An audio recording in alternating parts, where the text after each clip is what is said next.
अच्छा जी, आज जो है ना हम लोग राय और कैनोले में फ़र्क देखेंगे कि राय के अंदर और कैनोले के अंदर क्या फ़र्क है। क्योंकि बहुत से फार्मर हज़रात भी क्वेश्चन करते हैं कि राय और कैनोले में क्या फ़र्क है। तो 2 तरह का फ़र्क हो सकता है। एक तो केमिकली भी फ़र्क हो सकता है, दूसरा बोटैनिकली डिफरेंस हो सकता है। केमिकली किस तरह हो सकता है? कैनोले के अंदर जो अरूसिक एसिड होता है, उसका कंटेंट लेवल लो होता है। इसलिए हम लोग कैनोले को या इसके ऑयल को खाने के तौर पर इस्तेमाल कर सकते हैं और खाने के तौर पर बहुत ही मुफ़ीद होता है। दूसरा बोटैनिकली अगर मैं देखूँ तो कैनोले के अंदर इसके जो लीफ होते हैं वो साइज़ में बड़े होते हैं और वैक्सी लीफ होते हैं, यानी खुरदरे नहीं होते, बिल्कुल मुलायम होते हैं और साइज़ में भी बड़े होते हैं। और जो फलियाँ होती हैं कैनोले के केस में, वो 90 के एंगल के ऊपर स्टेम के साथ लगी होती हैं, जबकि राय के अंदर वो 45 के एंगल पे होती हैं। मेरे पास एक स्टेम मौजूद है, ये आप देख सकते हैं इसको। इसकी जो फलियाँ हैं वो 45 के एंगल पे हैं, लेकिन कैनोले के केस में ये जो फली होती है ये स्टेम के साथ इस तरह मौजूद होती है, 90 के एंगल के ऊपर मौजूद होती है, लेकिन ये राय के केस में 45 के एंगल के ऊपर। आप देख सकते हैं इसको। एक तो ये डिफरेंस हो गया। दूसरा ये है कि जो कैनोला होता है इसका जो सीड होता है वो बिल्कुल डार्क ब्राउन कलर का होता है, जबकि राय का जो होता है वो बिल्कुल ब्राउन होता है, साइज़ भी छोटा होता है। और जो हार्वेस्टिंग टाइम होता है कैनोले का, वो राय की निस्बत जो है ना वो लेट होता है। कैनोला हमेशा राय की निस्बत लेट जो है ना हार्वेस्ट होता है। और इसकी जो फलियाँ होती हैं, अगर टेम्परेचर ज़्यादा हो जाए या गर्मी की शिद्दत बढ़ जाए तो इसकी जो फलियाँ हैं वो खुल जाती हैं।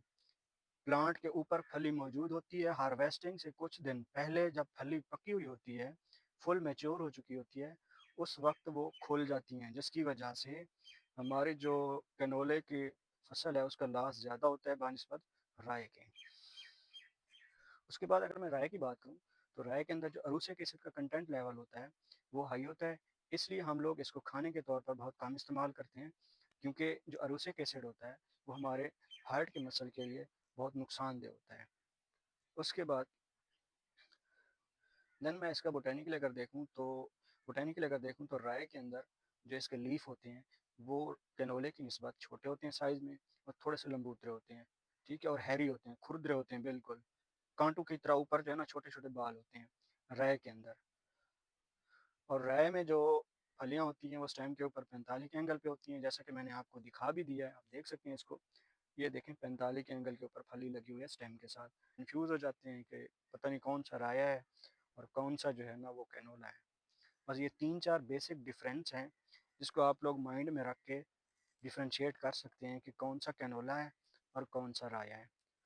मेरी रिकमेंडेशन यही है कि जिन लोगों के पास लेबर एक्स्ट्रा होती है, ठीक है, फसल की देखभाल ज़्यादा करते हैं, तवज्जो ज़्यादा देते हैं या ज़्यादा रकबे पे काश्त करते हैं, तो उनको चाहिए वो कैनोला लगाएँ, क्योंकि कैनोले की जो पैदावार है वो राई की निस्बत ज़्यादा होती है।